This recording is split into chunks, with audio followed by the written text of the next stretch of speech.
This is going to be a video tutorial on how to change the document's color in Google Docs. I will be using a desktop PC for this. Let me jump over to my browser here.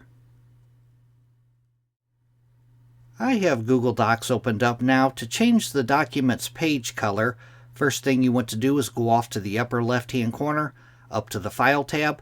You want to click on File. Then you want to go down to where it says Page Setup and click on Page Setup.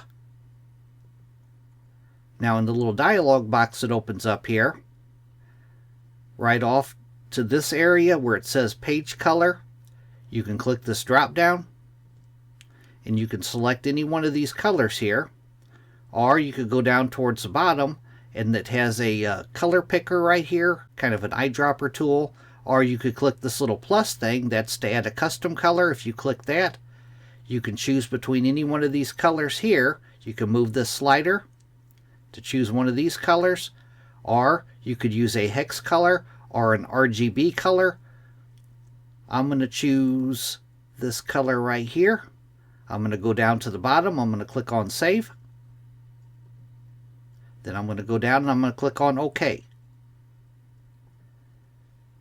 That is how to change your document's background color in Google Docs. Thanks for watching.